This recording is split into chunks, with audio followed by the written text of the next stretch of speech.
From a studio high above the clouds of the Okanagan Valley, this is the Cannabis Podcast. Exploring the world of Canadian cannabis culture, one toke at a time. Now, here's your host and bud tender, Gary Johnston. What a perfect opportunity for me to welcome you back. Thanks for coming back to the Cannabis Podcast. I so appreciate it. Maybe this is your very first visit? Well, if it is, here's an especially warm welcome for you. What's ahead? How about 30 or 40 minutes of information about cannabis? And we're diving deep into a couple areas today. Now, before we get too much further, let me remind you this program is intended only for those 19 or older in your jurisdiction, and is intended purely for entertainment and perhaps educational purposes. You should always consume your cannabis responsibly. In episode 151, we're going to refresh. At the core of everything that involves cannabis in humans is our internal system designed to keep our bodies in a state of homeostasis, the endocannabinoid system, or the ECS. We're going to revisit the ECS today in some depth. Plus, someone got caught paying for shelf space in Canada. A Canadian cannabis company is venturing south. There are some changes you could see at cannabis events this year. And on Cultivar Corner, we're getting bold. Bold Cannabis Root Beer Float.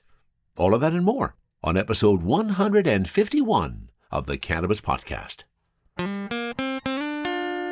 And let me, of course, thank you for being a listener of the Cannabis Podcast. I so appreciate the fact that you're here, just like I appreciate my supporters, like Jordana, Keith, and Jordan at buymeacoffee.com/cannabispodcast. If you feel so inclined and you like what you hear, you can go there too and buy me a doobie, just like Tony did after the last episode. And also at Patreon, let me thank Tony, Roger, Rob, Gage, and Lloyd for being Patreons. I truly appreciate your support. And I also want to send out a shout out to Ian Power. You may remember Ian Power, of course. He was the first Canadian to buy cannabis in Newfoundland on October 17, 2018. Ian, in fact, was our very first guest on the Cannabis Podcast in episode number 1. Well, Ian posted something this week which made me take note. April 20th is coming up, of course, this Saturday. That's 420 Day, the biggest day of the year for cannabis proponents. And guess what? As Ian pointed out, this year, 4/20/2024 is a palindrome. So it'll go either way, 4/20/24, 4/20/24, front or backwards. Thanks for pointing that out, Ian. I truly appreciate that. And as another chuckle with Ian, he posted something else as well where he found himself as being an answer in a trivia contest. That's what happens when you're the first to do something in this country. Thanks for pointing out the palindrome, Ian. I truly appreciate it, and I hope you were doing well. And let me be the very first to wish you a happy 420 this year. I know it may be a few days early, but the next episode will actually be a day late. I know down in Penticton, Cannabis Cottage is excited about 420. They are opening their picnic space for some consumption on 420. Going to be a big party. And if you know of anything else that's happening on 420, send me a note to info@cannabispodcast.com. Now, the next episode publishes the day after 420, but if you give me some ideas of some things that are going on in the Okanagan, I might just spend that 420 day popping around from event to event and give you a report afterwards. If you do have anything, send it to info@cannabispodcast.com. And now, let's get to our first story of the day. Ever since we started doing this podcast almost 6 years ago now, we have been talking about a component in each of our bodies that none of us knew even existed, the endocannabinoid system. There literally is a series of receptors and molecules inside our body which we interact with cannabis. And now, what is the endocannabinoid system? Part 1. Discovered by scientists in the early 1990s, the endocannabinoid system is responsible for regulating many basic functions throughout the body, including mood, appetite, and memory. The system can be activated by cannabinoids that are naturally created by the body, endocannabinoids, and those found in the cannabis plant, phytocannabinoids, which, as you might have guessed, is where it got its name. Endo means internal, and phyto means plant. Cannabinoid receptors were discovered because researchers were trying to understand how phytocannabinoids like THC interact with the body. They were named cannabinoid receptors after the main chemicals that affect them, cannabinoids. Scientists later discovered that the body produces very similar molecules that fit the same receptors. They were named endocannabinoids. Among the functions regulated by the endocannabinoid system, the ECS, are memory, appetite, body temperature, the immune system, sleep, pain, and the female reproductive system. By regulating these functions, the ECS is believed to help maintain balance or homeostasis in the body. In fact, the ECS has even been called a master regulator of homeostasis. In order to understand what the ECS is, it's helpful to imagine the process of how it works. Take pain, for example. Let's imagine a woman named Emma is jogging with her dog in the park. She trips on a rock and twists her ankle. Emma immediately feels pain, which is a reaction to the impact of hitting the ground. Once the fall is over, however, the immediate pain no longer necessary, so the central nervous system, the CNS, recruits enzymes to slow down and stop the pain signals. These enzymes then create special molecules called endocannabinoids, primarily anandamide and 2-AG, to get the job done. Anandamide, commonly referred to as the bliss molecule. Anandamide plays a key role in the regulation of mood, reward response, and emotion. Low anandamide levels are linked to depression, anxiety, and schizophrenia. Interestingly, many of the prescription medications used to treat pain and depression may be associated with increased levels of anandamide. 2-AG. Research shows that one of the main functions of 2-AG is reducing inflammation while regulating other essential functions of the immune system. Like anandamide, 2-AG is involved in the regulation of mood, emotion, and pain reception, while also playing a role in memory, reproductive health, and sleep cycle regulation. These endocannabinoids are known as lipid signals, which activate specific cellular receptors, kind of like a key that only opens a certain type of lock. These locks are actually receptors that sit on the cells throughout the body. In the case of a sprained ankle, like our friend Emma, enzymes create endocannabinoids to promote appropriate inflammation at the site of the injury, and she starts to experience pain relief. This process actually happens in seconds, with the body producing endocannabinoids on demand, using them, and then rapidly breaking them down.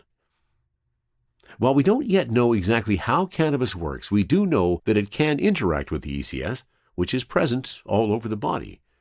We know that the ECS is very active in the brain, and specifically in areas that involve conditions such as Parkinson's disease, Alzheimer's disease, chronic pain, stress, epilepsy, and autism spectrum disorder. Cannabinoid receptors are also abundant in the immune system, which explains why cannabis can help people who suffer from conditions such as Crohn's disease and ulcerative colitis. These receptors are also found on skin cells, where cannabis can interact with dermatological conditions such as psoriasis, and they're present in the lungs, which correlates with pulmonary conditions. In short, the main reason why cannabis is effective for so many different conditions is that it interacts with a system that is present all over the body. There are two main types of cannabinoid receptors, aptly named cannabinoid receptor 1, or CB1, and cannabinoid receptor 2, or CB2. CB1 receptors are found throughout the body, with the highest concentrations found in the brain and spinal cord. CB1 receptors in the hypothalamus regulate metabolism, while CB1 receptors in the amygdala are responsible for regulating emotional response. CB1 receptors are also abundant in most nerve endings, where they regulate signals such as pain. While CB2 receptors are also found throughout the body, they are most concentrated within the peripheral tissues involved in immune function.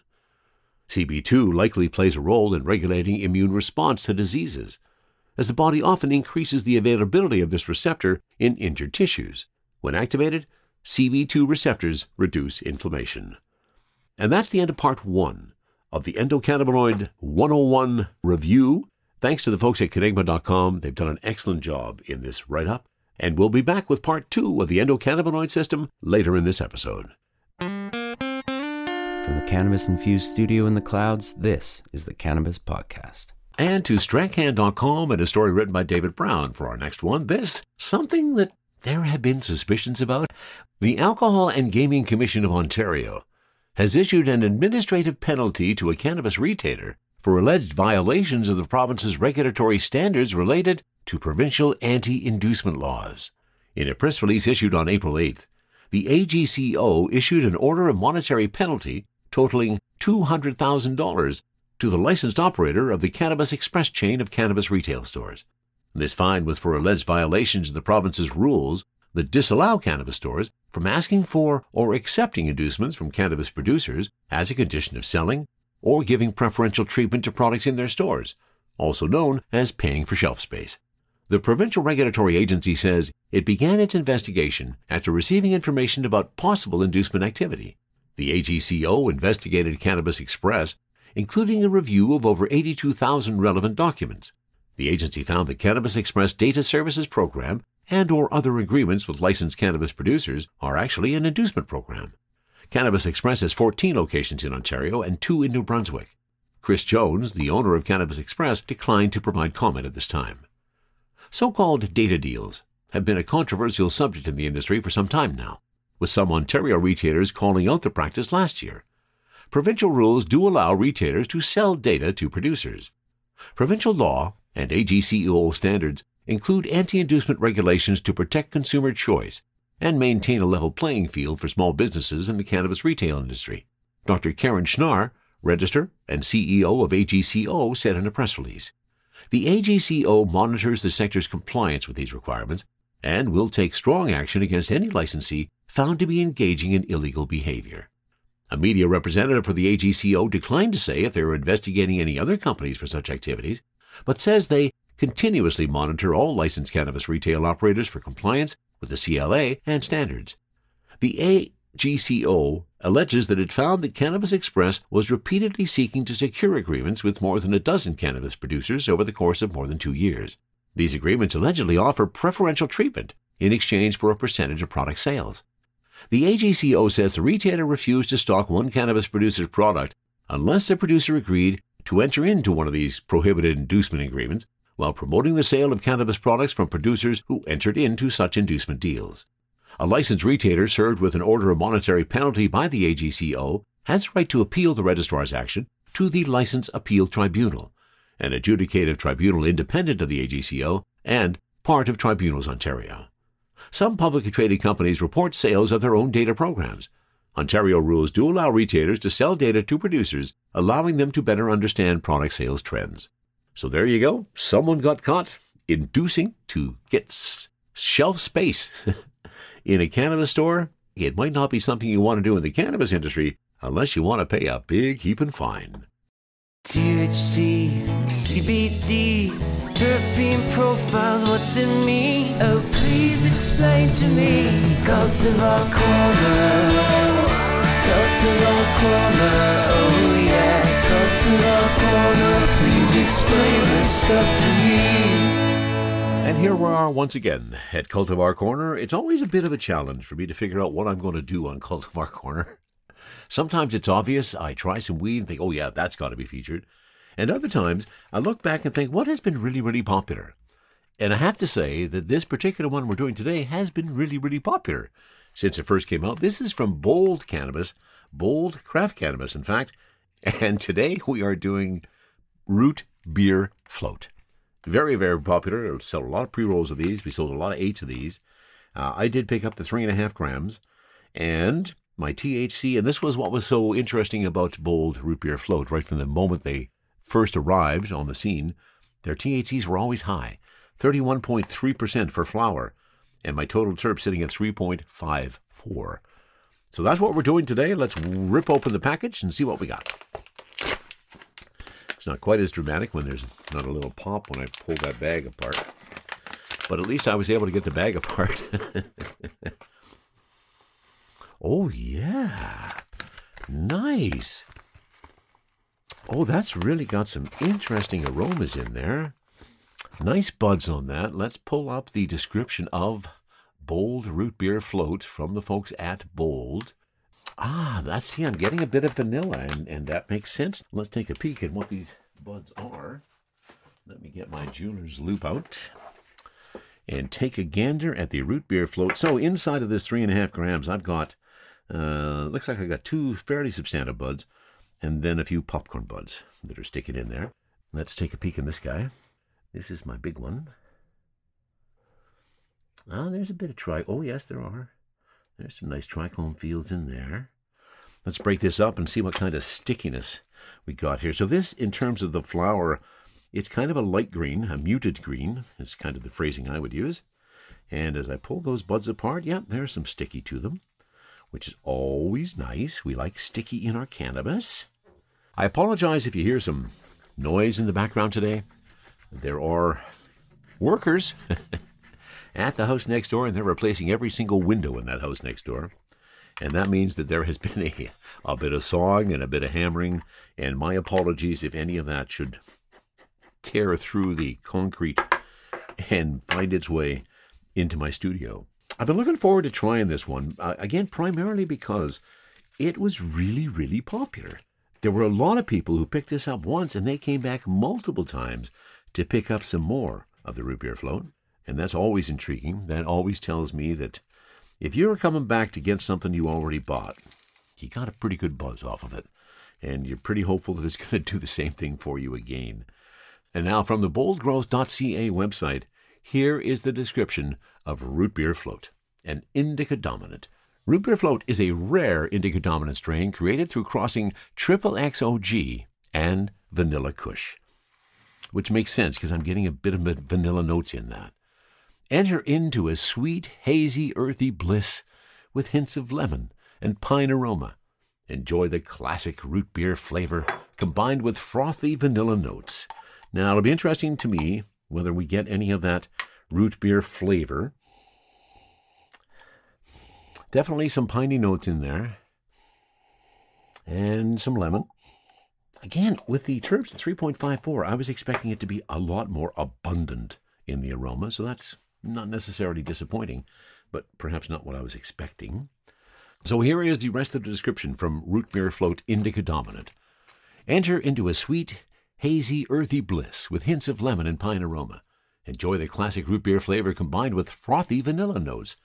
Your visuals are fluffy forest green buds with creamy vanilla trichomes accented with rich amber pistils. Your aroma is sweet with light herbal notes, earthy with overtones of citrus and a hint of pine. Your numbers, 31 to 37% THC, and your dominant terpenes, limonene, myrcene, and linalool. 3.5 gram format, and my THC on the bag is at 31.3. My total terps at 3.54, and my terpenes listed as beta-myrcene is number 1, D-limonene at number 2, and beta-caryophyllene is sitting strongly in number 3. So I'm thinking some of the earthy tones from that myrcene in there. And I got the joint ready. Let's see what happens with Bold Root Beer Float.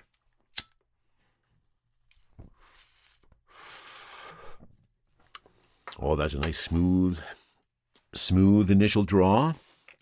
Not feeling any harshness there. Now, what am I tasting? I guess I'm getting a little of the pine and the earthiness on my inhale.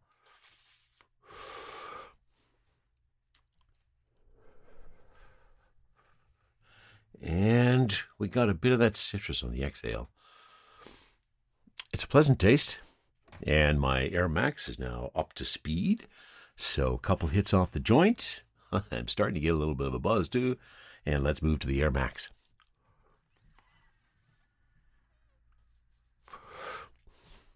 Oh, yes. Oh, so much more of those flavors. So there's some more of those earthy notes. Some of that citrus, some of that pine. And those light herbal notes all coming out when you put it in the vaporizer. The thing with the Air Max that I always have to remember is that I have to make sure that my weed is not terribly crushed inside their little bowl, or it's really hard to draw. It looks like I've done a good job today. It's a nice even pull. So it's one of the things that I am astounded by after the fact that we started this podcast a month after legalization in December of 2018. And since 2018 to now 2024, we have seen our THCs just continually rise. Back in the days we first started, our THC, our high THCs were sitting at a 20, 21, 22.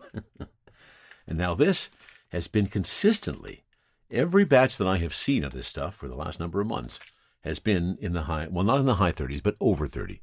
31.3% THC.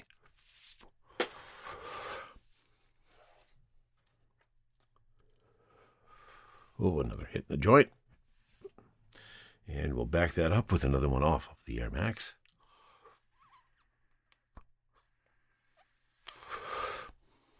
Oh, just so much more taste. As Tony, one of my Patreons, is about to find out with his herbal vaporizer. We're looking forward to hearing his review of whatever he smokes and how much better it is when he gets a chance to really taste it.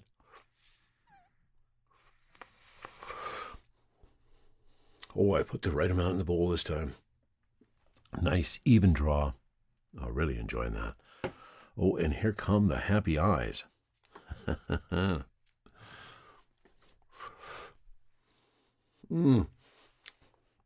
It's an attractive flower. We always like to pay a little attention to the buds themselves. As we say, I'm not seeing any sugar leaves hanging on. It's been really well trimmed. And as it sits in the jar for a little bit, there's more of those notes, more of those vanilla notes.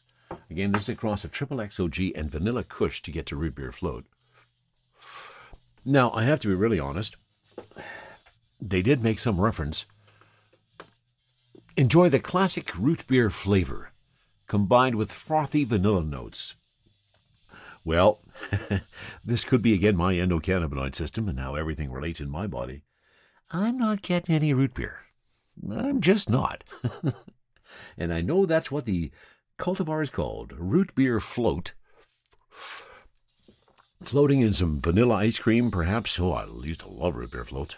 I know what they taste like. I am getting a buzz. Very much getting a buzz. Oh, my happy eyes are just... Oh...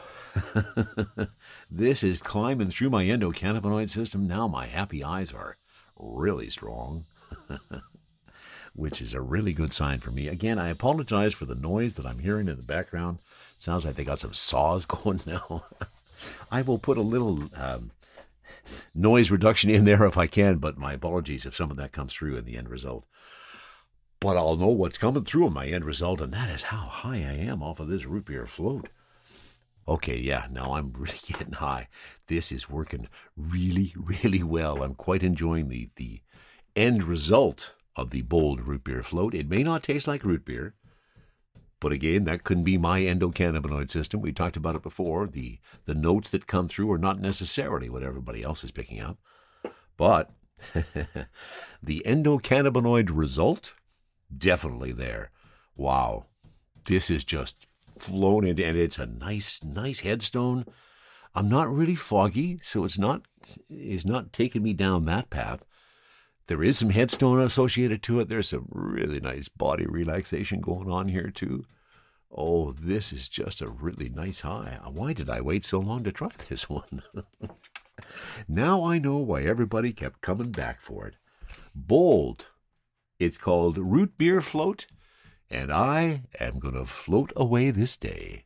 Sharing stories about good weed while trying good weed. This is the Cannabis Podcast. And now part 2 of the ECS. Which functions does the endocannabinoid system regulate? Scientists believe the primary role of the endocannabinoid system is to maintain homeostasis in the body. We know today that the ECS affects and regulates a number of body functions, systems, and conditions and diseases. Cannabinoid receptors are involved in the processes that regulate cognition, memory, and learning. CB1 receptors are highly concentrated in regions of the brain associated with cognition and memory, and have been shown to control both cognitive processes and emotional behavior. The short-term memory effects of THC are related to this function of the ECS. Researchers recognized decades ago that food intake is controlled by a complex process involving neurological, behavioral, and endocrine system function. Studies suggest that modulating the cannabinoid receptors is essential for regulating food intake and metabolizing macronutrients and fat. There's also strong evidence that modulating endocannabinoid signaling could be instrumental in the management of obesity and eating disorders. Anyone who has ever experienced insatiable munchies is familiar with the ECS's role in appetite.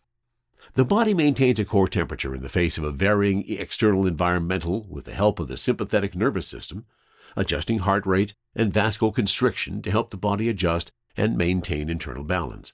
In addition, the body sometimes intentionally raises its core temperature to fight infection, with the endocannabinoid system playing a role.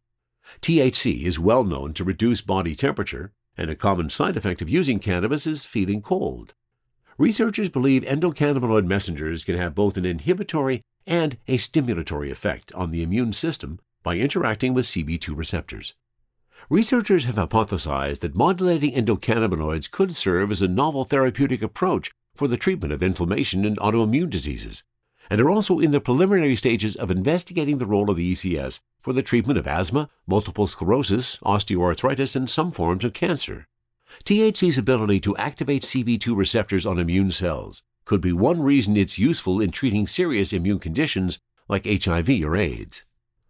Researchers note a complex interplay between the ECS and the hypothalamus, pituitary gland, and the ovarian axis, with CB1 receptors believed to modulate numerous complex activities, while the cannabinoids in cannabis, as opposed to endocannabinoids, have been shown to potentially disrupt the female reproductive system by decreasing estrogen and progesterone levels. Proper endocannabinoid system function is essential for reproductive success. Sleep cycles are regulated by circadian rhythms, which are regulated by exposure to light and darkness. The ECS also plays a role here, with research showing that the activation of CB1 receptors induces sleep in laboratory settings. Sleep is one of the most common reasons people report using cannabis, so the importance of the ECS on sleep should be no surprise. The ECS is now understood to be one of the systems responsible for pain regulation. Endocannabinoids and their corresponding receptors are found in the pain circuits of the nervous system, from the nerve endings of the peripheral nervous system all the way to the brain and the central nervous system. Pain management is one of the most commonly reported uses of medical cannabis in the U.S., and some early data suggest that cannabis could help to reduce the amount of opioids a patient needs. The autonomic nervous system regulates numerous essential functions within the body. It has two branches, the sympathetic and the parasympathetic. The sympathetic nervous system is responsible for the flight or fight response, while the parasympathetic system is known as the rest and digest system. They function and processes regulated by the autonomic nervous system include heart rate, digestion, thermoregulation, respiration, pupil dilation, and blood pressure. How do we know all this? To understand the potential roles of the ECS, researchers observed mice that were genetically modified to lack CB1 receptors. They noticed that the mice displayed issues with learning and memory, reward and addiction, pain, neuroinflammation and degeneration, metabolism and food intake, bone mass, and more, leading to the discovery that CB1 receptors regulate these functions. The same process was repeated with CB2 receptors, and researchers learned of its involvement in several conditions, such as autoimmune inflammatory diseases, chronic pain, alcohol and nicotine addiction, stress responses, and more. Research on the ECS in cannabis is fairly young. The first cannabinoid receptor, CB1, was discovered in 1988 by an American research team at St. Louis University, and the first endocannabinoid, anandamide, was discovered in Israel only 4 years later by Bill Devane, Lou Mirhanis, and Raphael Mechaloum. To top it all off, cannabis was completely prohibited for decades, making it inaccessible as a treatment. That means most of the early evidence of its medical uses was based on anecdotal evidence from people who were technically breaking the law. Even still today, researching this plant is exceptionally cumbersome, requiring special approval from multiple federal agencies. There are hundreds of different types of molecules in any given cannabis plant. Considering there are thousands of cannabis strains and chemobars, each with its own unique chemical profile, the possible combinations and ratios are endless. In contrast, most pharmaceutical medications have one or at most a few active compounds. Therein lies the challenge researchers face when trying to understand how cannabis interacts with the ECS. Instead of being able to study the effects of one compound on one receptor, in order to fully understand how cannabis works, scientists must examine thousands of different combinations of compounds and receptors. This is partly why doctors and scientists don't yet know which or what kind of cannabis strains best treat specific medical conditions or symptoms. Patients seeking cannabis treatment must often undergo a lot of trial and error before finding a strain that gives them relief. Researchers are hard at work trying to find anomalies in the expression of the ECS in patients suffering from different conditions in order to understand if and how cannabis could help. One of the leading researchers in the field of cannabis therapeutics, Dr. Ethan Russo, has found preliminary evidence of endocannabinoid dysregulation in patients suffering from fibromyalgia, migraines, IBS, ASD, multiple sclerosis, diabetic neuropathy, PTSD, recurrent miscarriages, and bipolar disorders. Among the problems still facing medical cannabis researchers is how to match cannabis chemobars, or even individual cannabinoids or combinations thereof, with specific illnesses and patients who might benefit from them. The good news is that the cannabis industry is booming and regulations that once prevented cannabinoid research are being loosened around the world. There is more funding than ever, and universities and companies are carrying out a dizzying number of studies that aim to better understand the ECS and how it interacts with cannabinoids, both those produced by our body and those from cannabis. And that is the end of part 2, an excellent review and overview of the endocannabinoid system. And thanks to Canigma.com, and I hope you're smarter now. Exploring the world of Canadian cannabis culture, one toke at a time. This is the Cannabis Podcast. Inspiration for today's stories coming from Tenzo Super Sativa. 14 grams of some citrusy delight. Get me ready for the episode. And for this story, we are going to mjbizdaily.com. And this is a story written by staff. Organigram Holdings has dipped into a strategic investment pool to pick up a minority stake in Roxborough, North Carolina-based Open Book Extracts as part of its plan to target emerging cannabis markets in the United States and elsewhere. Late last year, British American Tobacco injected $124 million into Organigram, the majority of which it pledged for its strategic investment pool named Jupiter. We are extremely excited to make our first Jupiter pool investment in Open Book Extracts, a company that we've had on our radar for quite some time, said Paolo De Luca, Organigram's chief strategy officer, in a statement. Organigram's investment for a minority position in Open Book Extracts amounts to $2 million in the form of a convertible note, according to a news release.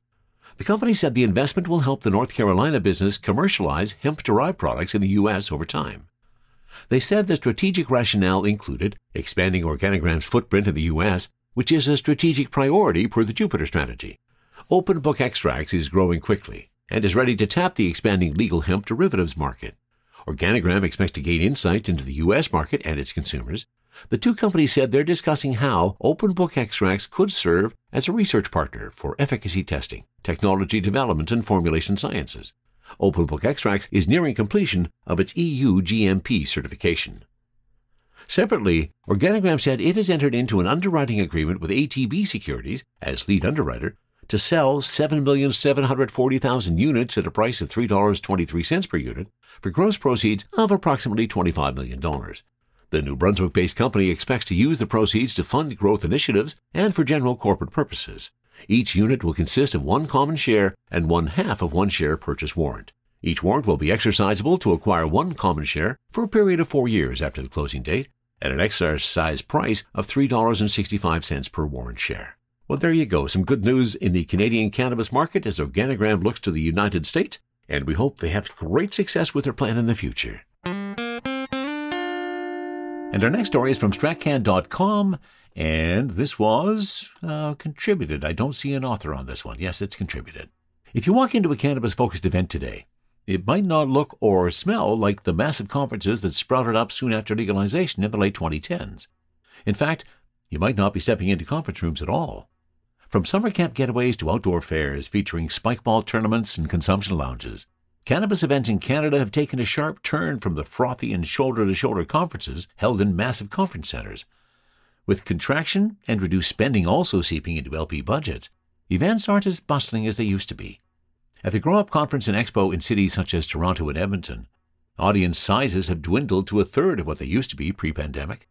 A sprawling conference known to connect cannabis growers with B2B businesses and producers, these events have also lowered prices year after year for booths, says Randy Rowe, founder and CEO of Grow Up.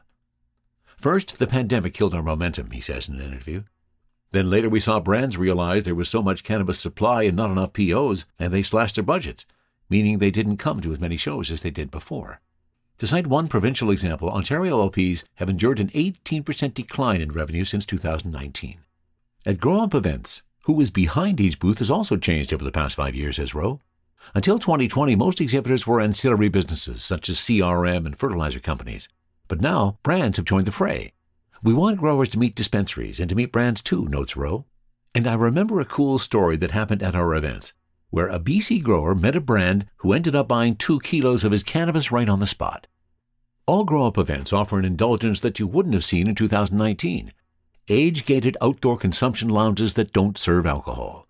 That kind of space is also a key facet of Kind Magazine's summer and winter fairs, known as elevated cannabis events, which feature more experiential activations than what is usually seen at major events such as the Lift Expo. At the Toronto Kind Summer and Winter Fairs in 2023, taking over a parking lot in downtown Toronto, more than 45,000 attendees walked through the doors, largely a mix of bud tenders, brand owners, and attendees, says Nicole Wolfe, Chief Experience Officer at Kind Media and Events. Wolfe says our events are focused on the experiential. You won't see us use a typical convention center. Instead, we try to elevate the experience to build out thematic opportunities for brands. And we encourage our partners to think through how they can come to life beyond a booth and chairs. She adds how the Kind Fairs, which are coming to Vancouver on April 11th, took inspiration from music festivals where brand partners have the ability to build awareness and loyalty with the consumer base they're looking for. Spikeball tournaments, basketball courts, DJs, food trucks, and glass-blowing demos are part of that casual, fun-oriented nuance of the Kind Fairs that Wolfe says is a key differentiator and evolution from what cannabis consumers typically see in an event. What also marks Kind events as an outlier from past cannabis events are educational cannabis samples available for those in the industry, not everyday attendees, and more trade shows offer that kind of sampling, such as grow-up events. Rowe notes brands want ROI on having a presence at events, and giving away samples to potential clients is a part of that. Imagine going to a car dealer and never having a test drive of the car you want to buy. Other cannabis events want to stay as far away as possible from conference buildings and booths. The Blunt and Beans Collective in Red Deer, Alberta, is now in its third year of managing Camp Canna, a 3-day event on the grounds near Pine Lake, Alberta, offering a stigma-free, fun, and engaging environment for all levels of consumers. Camp Canna could be considered an adult summer camp, with cannabis threaded throughout the activities, says Alexis Dixon, co-founder of Blunt and Beans.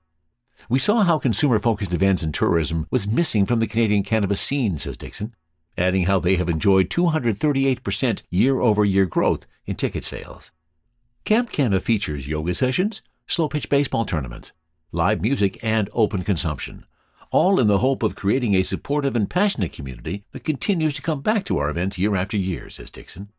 The camps have been such a success she decided to launch the first Camp Canna in Ontario, near the Haliburton Highlands, from May 31 to June 2nd. The next step for many of these events is not to just attract more attendees, but also non-cannabis sponsors. Securing cannabis-oriented sponsors for grow-op or Kind fairs has been straightforward, but organizers want to level up. Kind's Wolfe notes how securing sponsorship with mainstream brands can be challenging. Non-cannabis brands should be open to sponsoring these kind of events because, at the end of the day, the people who attend our fairs aren't just consuming cannabis, they have other hobbies and interests that are important to these brands. Rowe is also disheartened to watch major brands fail to materialize at cannabis events. Then again, he isn't surprised. Whether legal or not, cannabis still has a stigma attached to it, especially for Canadian branches of major American brands, since the U.S. still hasn't legalized cannabis. Also today, we're seeing so many cannabis companies losing money and going bankrupt, so why would brands want to be attached to a struggling industry? And that's an article by David Silverberg. It's an ever-changing face of the cannabis culture, and our cannabis conferences are changing as well. And as always, I want to thank you so much for being a listener. I truly appreciate the fact that you are here for the Cannabis Podcast. I think I forgot about this last episode. Maybe I was a little too stoned. Well, apparently I'm in control today. So let's finish with some chuckles to finish off your day nicely. What do you call a stoner who's also a professional photographer?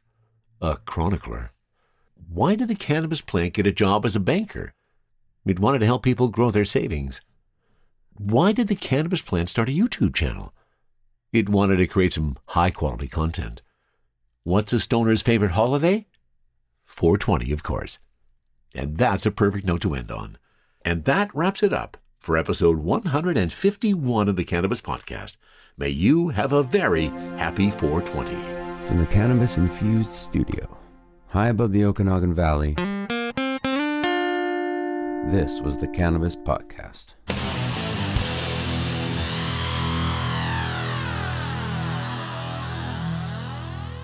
Thanks for listening to today's show. To check out more great cannabis podcasts, go to podconnects.com. Here's a preview of one of our other shows. Hey everyone, it's Ryan from the Cannabis Connoisseur Podcast. If you're looking for ways to utilize cannabis to keep you healthy, strong, and sharp, come join us every Wednesday where we dive into the best ways to use cannabis to optimize your life. Topics include cannabis and athletics, cannabis for productivity, cannabis for anxiety, cannabis for a healthy immune system, and so much more. If you're a curious connoisseur, this show is for you. So please head over to our page, and we're looking forward to seeing you this week. Bye.